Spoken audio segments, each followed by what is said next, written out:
ಎಲ್ಲರೂ ಹೇಳ್ತಾರೆ ಅಂದರೆ ಭೂ ಹೋರಾಟ ನಮಗೆ ಭೂ ಬೇಕಂತ, ಶಿಕ್ಷಣ ಬೇಕಂತ ಯಾಕೆ ಯಾರು ಮಾಡ್ತಾರೆ? ಯಾವ್ಯಾವ್ದೋ ನಾನ್ಸೆನ್ಸ್ ಆ ರಿಯಾಲಿಟಿ ಶೋಗಳನ್ನ ನೋಡಕ್ ಹೋಗಲ್ಲ. ಬಾಲಕಾರ್ಮಿಕರಿಗೆ ಉತ್ತೇಜನ ಕೊಡುವಂತ ರಿಯಾಲಿಟಿ ಶೋಗಳನ್ನ ಕುತ್ಕೊಂಡು ಚಪ್ಪಾಳೆ ಹೊಡೆಯಕ್ಕಾಗಲ್ಲ ನಮಗೆ. ಯಾಕೆ ಸಾಮಾಜಿಕವಾಗಿ ಮಾತಾಡಕ್ಕಾಗಲ್ಲ ಅನ್ನೋದು ನಂದೊಂದು ಪ್ರಶ್ನೆ. ಯಾರು ನಮ್ಮನ್ನ ಶೋಷಿತರನ್ನಾಗಿ ಮಾಡಿದ್ರು, ಯಾರು ನಮ್ಮನ್ನ ದಮನಿತರನ್ನಾಗಿ ಮಾಡಿದ್ರು, ಯಾರು ನಮ್ಮನ್ನ ತುಳಿದ್ರು, ಯಾರು ನಮ್ಮನ್ನ ಹಿಂಸೆ ಕೊಟ್ಟರು ಅವ್ರು ನೋಡ್ಬೇಕಿತ್ತು ಚಿಂತನ. ಯಾವುದೇ ಜಾತಿಯನ್ನ ತಗೊಂಡಿಲ್ಲ, ಯಾವುದೇ ಧರ್ಮವನ್ನ ತಗೊಂಡಿಲ್ಲ, ಯಾವುದೇ ಒಬ್ಬ ಮೇಲು ಕೀಳು ಅನ್ನೋ ವ್ಯಕ್ತಿಯ ಕೂಲಿ ಮತ್ತು ಯಜಮಾನ ಅನ್ನೋ ಕತೆ ಇಟ್ಕೊಂಡು ಸಿನಿಮಾ ಮಾಡಿದ್ದಾರೆ. ಈ ಒಂದು ರೀತಿ ಟ್ರಿಗರ್ ಮಾಡುತ್ತೆ ಸಂವಿಧಾನ ಕಾನ್ಸ್ಟಿಟ್ಯೂಷನ್ ಅಂದ್ರೆ ಎಜುಕೇಟ್ ಮಾಡುತ್ತೆ. ಕೆಲವೊಮ್ಮೆ ಸಮಾಧಾನ ಆಗೋದು ಇಂಥ ಕಲಾತ್ಮಕ ನಾಟಕಗಳು ಮತ್ತು ಸಿನಿಮಾಗಳ ಮೂಲಕ ನಾವು ಒಂದಷ್ಟು ಧ್ವನಿಯನ್ನು ಎತ್ತಿದಾಗ. ನನಗೆ ಪ್ರಶ್ನೆ ಬಂದಿದ್ದು ಏನಂತ ಅಂದರೆ, ಸಿನಿಮಾವನ್ನ ನೋಡಿದಾಗ ನನಗೆ ತುಂಬ ಇಷ್ಟವಾಗಿದ್ದ ಸೀನು ಏನು ಅಂತ, ಒಂದು ಹಿಂದೆಗಡೆ ಕುತ್ಕೊಂಡು ಮಗು ಅಂತ ನೋಡ್ತಾ ಇತ್ತು ನಾನು ಹಿಂದೆ ಸಿನಿಮಾನ ನೋಡಿದಾಗ. ಅಂದರೆ ಒರೈಮೋದಲ್ಲಿ ಅದೇ ಸರ್ ಇದು ಮಾಡಿದಾಗ ಏರ್ಪಡಿಸಿದಾಗ ನನಗೆ ಲಾಸ್ಟ್ ಸೀನಲ್ಲಿ ತಾಳಿ ಕಟ್ಸಿದ ಇಷ್ಟ ಆಯಿತು, ಗಂಡಸರಿಗೆ ತಾಳಿ ಕಟ್ಸಿದ ಇಷ್ಟ ಆಯಿತು ಅಂತ ಮಗು ಹೇಳ್ತಾ ಇತ್ತು. ನನ್ನ ಫ್ರೆಂಡ್ ಮಗು ಅದು. ನಂಗೆ ಆ ಸೀನ್ ಸೂಪರ್ ಇಷ್ಟ ಆಯಿತು ಅಂತ. ನನ್ಗೆ ಇಷ್ಟ ಆಗ್ದಲೇ ಇದ್ದ ಸೀನ್ ಯಾವುದು ಅಂತಂದರೆ, ದೇವದಾಸಿಯನ್ನ ಮಾಡಿದಾಗ ಭಾವನಾ ಅವರ ಕ್ಯಾರೆಕ್ಟರ್ನ ಮಾಡಿದಾರಲ್ಲ, ಅವರು ತುಂಬ ವಯಾರದಿಂದ ತನ್ನ ಗಂಡನನ್ನು ಇದು ಮಾಡ್ತಿದ್ರಲ್ಲ, ನಂಗೆ ಅದೇನೋ ಅಂತ ಇಷ್ಟ ಆಗಲಿಲ್ಲ ಅಂತ ಅನ್ನಿಸ್ತು. ಯಾಕೆಂದರೆ ಒಂದು ಮಹಿಳೆಯಾಗಿ ಮತ್ತು ಯಾವುದೇ ದೇವದಾಸಿ ಅಮ್ಮಂದಿರು ಕೂಡ ಅದನ್ನು ತುಂಬ ಇಷ್ಟಪಟ್ಟು ಅಂಥದ್ದೆಲ್ಲ ನಾನೇ ಇಷ್ಟಪಟ್ಟು ಯಾವ ಕುರಿನೂ ಕತ್ತರಿಸ್ಕೊಳ್ಳೋಕೆ ಇಷ್ಟಪಡೋದಲ್ಲ, ಅಂಥದ್ದೊಂದು ಇಷ್ಟ ಆಗಲಿಲ್ಲ ಅಷ್ಟೇ.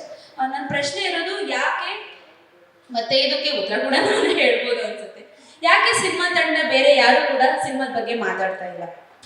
ಎಲ್ಲ ಸಿನಿಮಾಗಳನ್ನ ಅದು ಒಂದು ಲವ್ ಸ್ಟೋರಿ ಇರುತ್ತೆ, ಹುಡುಗಂಗೇನೋ ಮೋಸ ಮಾಡ್ತಾನೆ, ಹುಡುಗ ಹೊಡಿತಾನೆ, ಒಂದು ಎಣ್ಣೆ ಸಾಂಗ್ ಬರುತ್ತೆ, ಒಂದು ಐಟಮ್ ಸಾಂಗ್ ಬರುತ್ತೆ, ಒಂದು ಡ್ಯಾನ್ಸ್ ಬರುತ್ತೆ, ಮತ್ತೇನೋ ಹೀರೋ ನಡುವೆ ಏನೇನೋ ಆಗುತ್ತೆ, ಒಂದು ತಾಯಿದು ಫೀಲಿಂಗ್ ಸಾಂಗ್ ಇಟ್ಬಿಟ್ಟು ಇಂಥ ಸಿನಿಮಾಗಳನ್ನ ಅಂದರೆ ನಾರ್ಮಲೈಸ್ ಮಾಡಿದಂಥ ಸೆಂಟಿಮೆಂಟಲ್ಗಳನ್ನ ಅಥವಾ ಇಂಥ ಸಿನಿಮಾಗಳನ್ನ ಎಲ್ಲೋ ತಗೊಂಡೋಗ್ಬಿಟ್ಟು ರೌಡಿಸಮ್ ಸಿನಿಮಾಗಳನ್ನೆಲ್ಲ ನಮ್ಮ ಮಾಡೆಲ್ ಸಿನಿಮಾಗಳಂತೇಳಿ ಪ್ಯಾನ್ ಇಂಡಿಯಾ ಲೆವೆಲಿಗೆಲ್ಲ ಮೆರೆಸ್ತಾರೆ ಅಲ್ಲ. ಇಂಥ ಸಾಮಾಜಿಕವಾಗಿ ನಿಮ್ಮ ನಡುವೆನೇ, ನಿಮ್ಮ ಜೊತೆನಲ್ಲಿ, ನಿಮ್ಮ ಅಕ್ಕಪಕ್ಕದ ಮನೆಯಲ್ಲಿ ನಡೀತಾ ಇರುವಂಥ ವಿಷಯಗಳನ್ನ ಸಿನಿಮಾ ಮಾಡಿದಾಗ ಯಾಕೆ ನೀವೇ ಮಾಡಿರೋಂಥ ಕ್ಯಾರೆಕ್ಟರ್ಗಳಿಗೆ ಬಂದು ಇಲ್ಲಿ ಸಿನಿಮಾ ಬಗ್ಗೆ ಮಾತಾಡಲ್ಲ ಅಥವಾ ಸಿನಿಮಾದ ಬಗ್ಗೆ ಪ್ರಚಾರ ಮಾಡಲ್ಲ? ನಾನು ಅವತ್ತಿಂದನೂ ನೋಡ್ತಿರೋದು ಬರೀ ವಿಜಯ್ ಸರ್ನ ಮಾತ್ರ. ಅವ್ರ ಜೊತೆನಲ್ಲಿ ಅವ್ರ ಮಗಳು ರಿತನ್ಯ ಬರ್ತಾರೆ, ಅದನ್ನ ಬಿಟ್ರೆ ಜಡೇಶ್ವರ್ನ ನೋಡಿದೀನಿ, ಮಾಸ್ತರ್ನ ನೋಡಿ, ಮತ್ತಿರಲು ನೋಡ್ಲೇ ಇಲ್ಲ. ಯಾಕೆ ಸಮಾನತೆ ಬಗ್ಗೆ ನಿಜವಾಗ್ಲೂ ಸಿನಿಮಾದ ಒಳಗಡೆ ಇರೋ ಕ್ಯಾರೆಕ್ಟರ್ಗಳಿಗೆ ಒಂದು ಸೆಷನ್ ಹೋಗ್ಬೇಕು ಅಂತ ಅನಿಸ್ತಾ ಇದೆ ನನಗೆ. ನಿಜವಾಗ್ಲೂ ಮಾಡಿದೀರ, ಆ ಡೇರಿಂಗ್ನೆಸ್ ಬಂದಿದೆ ಅಂತಂದ್ರೆ ದಯವಿಟ್ಟು ಆಚೆ ಬಂದು ಮಾತಾಡಿ. ಯಾಕೆಂದ್ರೆ ನಿಮ್ ಫ್ಯಾನ್ಸ್ಗಳಿದ್ದಾರೆ. ತುಂಬಾ ಅದ್ಭುತವಾದಂತಹ ನಾಯಕಿ ನಟಿಯನ್ನ ನಾನು ತೆರೆ ಮೇಲೆ ಫಸ್ಟ್ ನಾನು ನೋಡಿದ್ದು ರಚಿತಾ ರಾಮ್ ಅವರು. ಇದು ಮೊದಲನೇ ಸಿನಿಮಾ ನಾಯಕ ನಟಿಯಾಗಿ ಅವರು ಚೆನ್ನಾಗಿ ಮಾಡಿರೋದು. ತುಂಬಾ ಒಳ್ಳೆ ಕ್ಯಾರೆಕ್ಟರ್, ಸಕ್ಕತ್ತಾಗಿ ಸೂಟ್ ಆಗ್ತಿರೋ ಕ್ಯಾರೆಕ್ಟರ್ನ ಮಾಡಿದವರು ರಾಜ್ಬಿ ಶೆಟ್ಟಿ ಅವ್ರಿಗೆ. ಮೊದಲನೇ ಸಲ ತುಂಬಾ ಒಳ್ಳೆ ಕ್ಯಾರೆಕ್ಟರ್ ಸಿಕ್ಕಿದೆ. ಇಡೀ ಅವ್ರ ಜರ್ನಿ ಹೇಗಿದೆ ಗೊತ್ತಿಲ್ಲ, ತುಂಬಾ ಚೆನ್ನಾಗಿ ಒಂದೊಳ್ಳೆ ಕ್ಯಾರೆಕ್ಟರ್ ಸಿಕ್ಕಿದೆ ಅವ್ರಿಗೆ. ಲೈಫ್ ಟೈಮ್ ಟರ್ನಿಂಗ್ ಪಾಯಿಂಟ್ ಅಂತಾನು ಹೇಳಕ್ ಇಷ್ಟಪಡ್ತೀನಿ. ತುಂಬಾ ಚೆನ್ನಾಗಿ ಕಾಣಿಸ್ಕೊಂಡ್ರು. ಅಷ್ಟು ಚೆನ್ನಾಗಿರೋ ಕ್ಯಾರೆಕ್ಟರ್ಗಳನ್ನ ಕೊಟ್ಟಿರ್ಬೇಕಾದ್ರೆ ನಿರ್ದೇಶಕರು ಮತ್ತೆ ರೈಟರ್ಗಳು ಯಾಕೆ ಸಿನಿಮಾ ಬಗ್ಗೆ ಮಾತಾಡ್ತಾ ಇಲ್ಲ ಇರ್ಬೋದು? ನಿಮ್ಮ ಒಳಗಡೆನೇ ಇರುವಂತಹ ಜಾತಿಗಳನ್ನ ಪ್ರಶ್ನೆ ಮಾಡ್ಕೊಳ್ಳೋದಕ್ಕೆ ಆಗುವಂತ ಹಿಂಜರಿಕೆಗಳಿದಾವಲ್ಲ, ಏನದು ನಮ್ಮ ಸೆಲ್ಫ್ ಅನ್ನ ನಾವು ವಿಮರ್ಶೆ ಮಾಡ್ಕೊಳಕ್ ಆಗದೇನೆ ಇರುವಂತ ಸ್ಥಿತಿ ಇದೆಯಲ್ಲ ಭಾರತದಲ್ಲಿ, ಅದು ಕಾಮನೈಸ್ ಆಗೋಗಿದೆ, ಜನರಲೈಸ್ ಆಗೋಗಿದೆ. ಇದನ್ನ ಯಾಕೆ ನಾವು ಮಾತಾಡ್ತಾ ಇಲ್ಲ? ಯುವ ಪೀಳಿಗೆಗಳಿಗೆ ಯಾವ್ಯಾವ್ದನ್ನೆಲ್ಲ ಟ್ರೆಂಡ್ಗಳನ್ನ ಸೆಟ್ ಮಾಡಿ ಕೊಡುವಂತ ಸಮಯಗಳಲ್ಲಿ ಯಾಕೆ ಸಾಮಾಜಿಕವಾಗಿರುವಂತಹ ವಿಷಯಗಳನ್ನ ಮಾತಾಡ್ಬೇಕು ಅನ್ನೋ ಟ್ರೆಂಡ್ ಅನ್ನ ಸೆಟ್ ಮಾಡ್ಕೊಳಕ್ ಆಗ್ತಾ ಇಲ್ಲ ನಿಮ್ಗಳಿಗೆ? ಯಾವ್ಯಾವ್ದೋ ನಾನ್ಸೆನ್ಸ್ ಆ ರಿಯಾಲಿಟಿ ಶೋಗಳನ್ನ ನೋಡಕ್ ಹೋಗಲ್ಲ. ಬಾಲಕಾರ್ಮಿಕರಿಗೆ ಉತ್ತೇಜನ ಕೊಡುವಂತ ರಿಯಾಲಿಟಿ ಶೋಗಳನ್ನ ಕುತ್ಕೊಂಡು ಚಪ್ಪಾಳೆ ಹೊಡೆಯಕ್ಕಾಗತ್ತಲ್ಲ ನಿಮ್ಗೆ? ಯಾಕೆ ಸಾಮಾಜಿಕವಾಗಿ ಮಾತಾಡಕ್ಕಾಗಲ್ಲ ಅನ್ನೋದು ನಂದೊಂದು ಪ್ರಶ್ನೆ. ಅದು ಸಿನಿಮಾ ತಂಡದ್ದು ಜವಾಬ್ದಾರಿ ಅಲ್ಲ ಅನ್ನೋದು ಸ್ಟಿಲ್ ನಮ್ಗೊಂದು ಬರುತ್ತಲ್ಲ ಸಾಮಾನ್ಯ ಮನುಷ್ಯರು ಕೇಳುವಂತ ಪ್ರಶ್ನೆ. ಬಹುಶಃ ಸಿನಿಮಾದಲ್ಲಿ ನಿಂಗವ ಅಂತ ಸಾಂಗ್ ಬಂದಾಗ ನಾನು ಅಂದ್ಕೊಂಡೆ ಚಾಮರಾಜನಗರದ ಭಾಷೆನೇ ಬಳಸಿರ್ತಾರೆ ಅಂತ. ಏನಡೋ ಹೋಗಡೋ ಡೇ ನಿಂಗ ಬರಡ ಒಡೆ ಅಂತೆಲ್ಲ ಬಳಸಿರ್ತಾರೆ ಅಂತ ಅನ್ಕೊಂಡೆ. ಆದ್ರೆ ನಮ್ಮ ನಿರ್ದೇಶಕರಲ್ಲಿ ಅವರು ಇಲ್ಲ, ಮೋಸ ಮಾಡ್ಬಿಟ್ಟವ್ರೆ. ಅವ್ರ ಭಾಷೆ ಹಾಕೊಂಡ್ಬಿಟ್ಟವ್ರೆ. ಅದಕ್ಕೆ ನನಗೆ ನಿರ್ದೇಶಕದ ಮೇಲೆ ಒಂದು ಸ್ವಲ್ಪ ಕೋಪ ಅದ ಇರ್ಲಿ. ಆದ್ರೆ 4 ಡೈಲಾಗು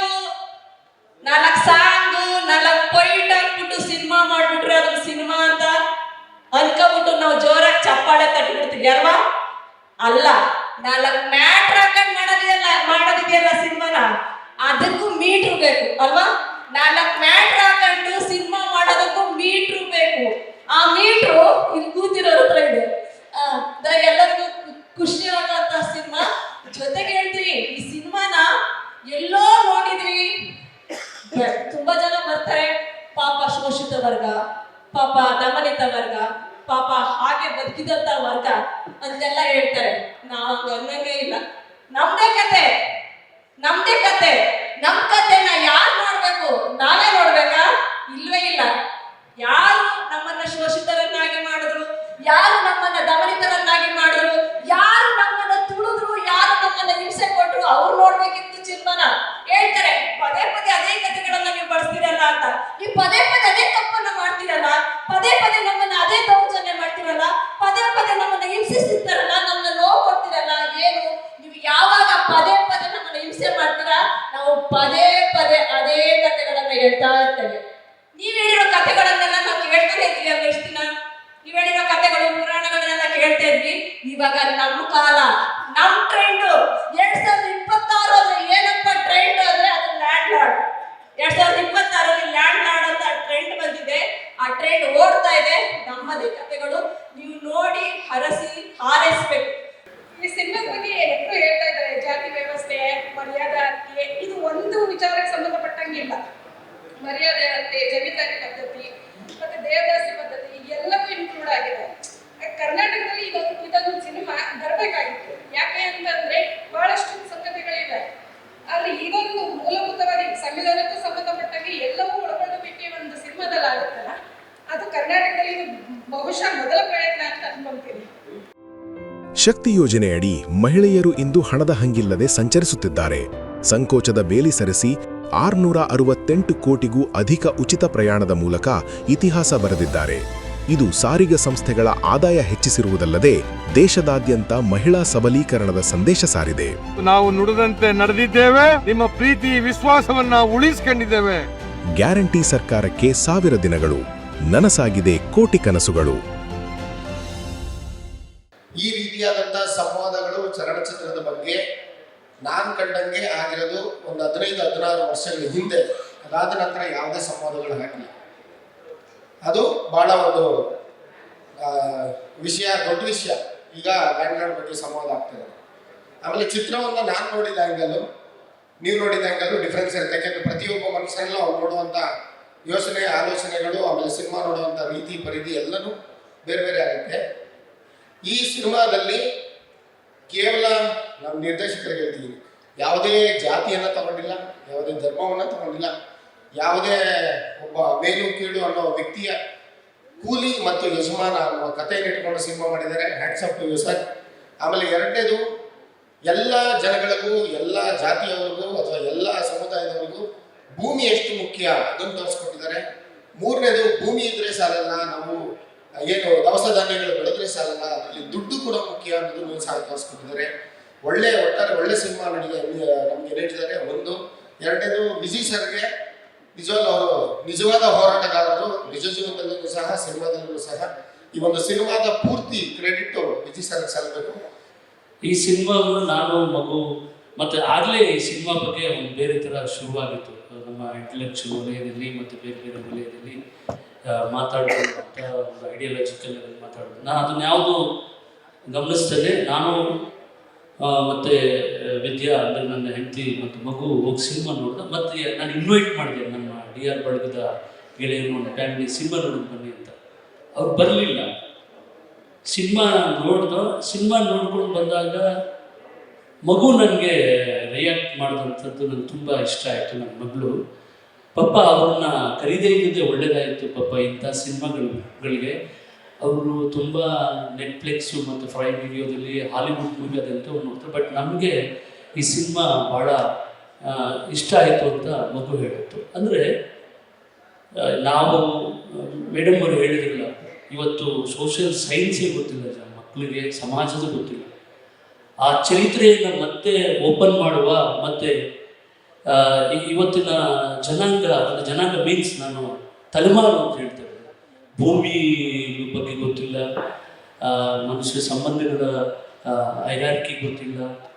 ಒಂದು ರೀತಿ ರೋಬೋಟ್ ಕಲ್ಚರ್ನ ಹೋಗ್ತಾ ಇರಬೇಕಾದ ಸಂದರ್ಭದಲ್ಲಿ ಇಲ್ಲಿ ಒಳಗಡೆ ಜಾತಿಯ ಹೈರಾರ್ಕಿ, ದಲಿತರು ಗೊತ್ತೇ ಇಲ್ಲ. ಈವನ್ ನಮ್ಮ ಮನೆಯಲ್ಲಿ ಓದುವಂಥ ಮಕ್ಕಳಿಗೂ ಅದೊಂದು ರೀತಿ ಮರೆಯಾಗ್ತದೆ. ಅಂಥ ಸಂದರ್ಭದಲ್ಲಿ ಸಮಾಜ ಹೀಗಿದೆ, ಹಳ್ಳಿ ಹೀಗಿದೆ, ಆ ಹೈರಾರ್ಕಿಲಿ ಇಂಥವ್ರ ಬದುಕು ಹೀಗಿದೆ ಅನ್ನೋದನ್ನ ತುಂಬ ಚೆನ್ನಾಗಿ ಸಿನಿಮಾ ಹೇಳಿದೆ. ಈ ಲೈನ್ನಲ್ಲಿ ಹಳೆಯ ಸಿನಿಮಾಗಳು ನಾನು ನೋಡಿದಾಗ ನನಗೆ ಭಕ್ತಚೇತ ಇರ್ಬೋದು, ಅಣ್ಣವರ ಭಕ್ತಚೇತ, ಈವನ್ ಗಿರಿಕನ್ಯೆ ಒಂಥರದ ಕಾಫಿ ತೋಟದಲ್ಲಿ ಕೆಲಸ ಮಾಡುವಂಥ ವರ್ಕರ್ಸ್ ಇರ್ಬೋದು. ನಾನು ಜಿದ್ದು ನೋಡ್ತಿದ್ದೆ, ಅವರು ಪ್ರಭಾಕರ್ದು ಜಿದ್ದು ನೋಡ್ಬೇಕಾದ್ರೆ ಆ ಥರ ಅನಿಸ್ತು. ಪುತೈನ್ ಮಗ ಅಯ್ಯೋ ಸಿನಿಮಾ ಅದು ಒಂದು ರೀತಿ ಸೂಚ್ಯವಾಗಿ ಅದು ಸಿನಿಮಾಗ್ರಫಿ ಒಳಗಡೆ ಸೂಕ್ಷ್ಮವಾಗಿ ಮಾತಾಡುತ್ತೆ. ಹಾಗಾಗಿ ಕಾಟೇರಿ ನೋಡಿದೆ. ಅದಾದಮೇಲೆ ಈ ಸಿನಿಮಾ ಈ ಒಂದು ರೀತಿ ಟ್ರಿಗರ್ ಮಾಡುತ್ತೆ. ಸಂವಿಧಾನ ಅಂದರೆ ಸಂವಿಧಾನ, ಕಾನ್ಸ್ಟಿಟ್ಯೂಷನ್ ಅಂದರೆ ಎಜುಕೇಟ್ ಮಾಡುತ್ತೆ. ಇದಕ್ಕೆ ಬೇರೆ ಮಿತಿಗಳಿರ್ಬೋದು, ನಾನು ಅದನ್ನು ಮಾತಾಡೋದಕ್ಕೆ ಹೋಗಲ್ಲ. ಬಟ್ ಎಜುಕೇಟ್ ಮಾಡುತ್ತೆ. ಕಲೆ ಬರೀ ಮನೋರಂಜನೆ ಅಲ್ಲ ಅನ್ನೋದು ನಮಗೆಲ್ಲರೂ ಗೊತ್ತಿದೆ. ಸೊಸೈಟಿ ಅದನ್ನು ಸೋಷಲೈಸ್ ಮಾಡಬೇಕು, ಯಾವ ಜನಗಳನ್ನ ಮಾಡಬೇಕು. ಮತ್ತು ಇದುವರೆಗೂ ನಾವು ಕನ್ನಡ ಸಿನಿಮಾ ಒಂದು ಜಗತ್ತು ತನಗೆ ಬೇಕಾದನ್ನ ತಗೊಂಡು ಯಾರನ್ನ ಅದು ಒಂದು ರೀತಿ ತೋರಿಸಿದೆ ಅಂದಾಗ ಈ ಜಗತ್ತನ್ನು ತೋರಿಸಿದೆ. ಕರ್ನಾಟಕದಲ್ಲಿ 8,355 ಬಾಲ್ಯ ವಿವಾಹ ಆಗಿದೆ. ಪ್ಲಸ್ ಬಾಲ್ಯ ವಿವಾಹ ಮತ್ತು ಶಾಲಾ ಬಿಟ್ಟು ಸಂಖ್ಯೆ ಜಾಸ್ತಿ ಇದೆ. ಇದೆಲ್ಲ ಕೂಡ ನಮ್ಮ SC/ST ಸಮುದಾಯಗಳಿಂದಲೇ ಆಗಿರೋದು. ಇನ್ನು ಅಪ್ಪರ್ ಕ್ಯಾಸ್ಟ್ಗೆಲ್ಲ ಶೂದ್ರವರೆಲ್ಲ ತುಂಬ ಕಡಿಮೆ ಇರುತ್ತೆ. ಸೊ ಈಗ ನಾವು ನೋಡಿದ್ರೆ ಇಲ್ಲೆಲ್ಲ ಸಿನಿಮಾ ಆಗಲಿ, ಸಿನಿಮಾ ಬರೀ ತುಂಬ ಚೆನ್ನಾಗಿ ಮಾಡಿದ್ದಾರೆ ಸಿನಿಮಾ. ಬಟ್ ಎಲ್ಲರೂ ಹೇಳ್ತಾರೆ ಅಂದರೆ ಭೂ ಹೋರಾಟ ನಮಗೆ ಭೂಮಿ ಬೇಕಂತ, ಶಿಕ್ಷಣ ಬೇಕಂತ ಯಾಕೆ ಯಾರು ಮಾಡ್ತಿದ್ದಾರೆ? ಮುಖ್ಯವಾಗಿರೋದು ನಮಗೆ ಶಿಕ್ಷಣ. ಬಾಬಾ ಸಾಹೇಬರು ಅವ್ರೇನಾದ್ರು ನನಗೆ 5 ಎಕರೆ ಬೇಕು 10 ಎಕರೆ ಬೇಕಂತ ಅವ್ರೇನಾದ್ರು ಫೈಟ್ ಮಾಡಿದರೆ ಅವ್ರಿಗೆ 5 ಎಕರೆ ಸಿಗ್ತಾ ಇತ್ತು ಆ ಕಾಲದಲ್ಲಿ. ಬಟ್ ಅವರು ಶಿಕ್ಷಣ ಬೇಕಂದ್ರು, ಫಾರಿನ್ ಹೋದ್ರು, ಬಂದರು, ನಮ್ಗೊಂದು ಒಳ್ಳೆಯ ಸಂವಿಧಾನ ಕೊಟ್ಟರು. ಅದ್ರ ಬಗ್ಗೆ ನಾವು ಒಂದಷ್ಟು ಮಾತಾಡಬೇಕು. ಅದೆಲ್ಲ ಆದಾಗ ಏನಾಗುತ್ತೆ, ಈ ಬಾಲ್ಯ ವಿವಾಹ ಆಗಲಿ ಅಥವಾ ಶಾಲೆ ಬಿಡೋದಾಗಲಿ ಅದ್ಯಾವುದೂ ಆಗೋದಿಲ್ಲ. ಸೊ ಅಷ್ಟು ನಾನು ಹೇಳ್ತೀನಿ. ಅಂದರೆ ಇದು ಸಿನಿಮಾ ಬಗ್ಗೆ ಅಲ್ಲ, ಸಿನಿಮಾದ ಹೊರತಾಗಿ. ಆಮೇಲೆ ಸಿನಿಮಾದಲ್ಲಿ ಕೂಡ ಅದೊಂದು ಲೋಪ ಅಂತ ಅಲ್ಲ, ಅದೊಂದೇನೋ ಕತೆಗೆ ಒಂದೇನೋ ತಿಳಿಬೇಕಂತ ಹೇಳ್ತಾರಲ್ಲ, ಆ ತಿಳಿಗೋಸ್ಕರ ಮಾಡಿರ್ಬೋದು. ಈಗ ಕೊಡ್ಲಿಗಾಚೆಯಿಂದ ಮಗಳು ದೇವದಾಸಿ ಆಗೋದಕ್ಕೆ ರೆಡಿಯಾಗಿ ಕೂತಿದ್ದಾಳೆ. ತಾಳಿ ಕಟ್ಟಬೇಕು, ಎಲ್ರಿಗೂ ಒಂಥರ ರೋಮಾಂಚನ, ಏನಾಗುತ್ತೆ ಅದು ಕಾಪಾಡೋಕೆ ಅವರಪ್ಪ ಎಂಟ್ರಿ, ಜನ ಎಲ್ಲ ಕ್ಲಾಪ್ ಹೊಡಿತಾರೆ. ಇದೇನು ಹೇಳ್ತಾರೆ ಅಂದರೆ, ಅಂಥ ವಿದ್ಯಾವಂತ ಹುಡುಗಿ, ಒಬ್ಬ ಕಾನ್ಸ್ಟೇಬಲ್, ಅದೇ ಹುಡುಗಿ ನೆಕ್ಸ್ಟ್ PS ಎಕ್ಸಾಮ್ ಒಂದು ಎಕ್ಸಾಮ್ ಬರ್ತಿದ್ದ ಹುಡುಗಿ, ಆಕೆನ ಕಾಪಾಡ್ಕೊಳ್ಳೋಕ್ಕೆ ಅವರಪ್ಪ ಬೇಕು. ಮತ್ತಷ್ಟು ವಿಶೇಷ ವಿಡಿಯೋಗಳನ್ನು ನೋಡಲು ಮತ್ತು ಹೊಸ ವಿಡಿಯೋಗಳ ಬಗ್ಗೆ ತಿಳಿಯಲು ಈ ದಿನ .com ಯೂಟ್ಯೂಬ್ ಚಾನೆಲ್ ಸಬ್ಸ್ಕ್ರೈಬ್ ಮಾಡಿ ಮತ್ತು ಬೆಲ್ ಐಕಾನ್ ಕ್ಲಿಕ್ ಮಾಡಿ.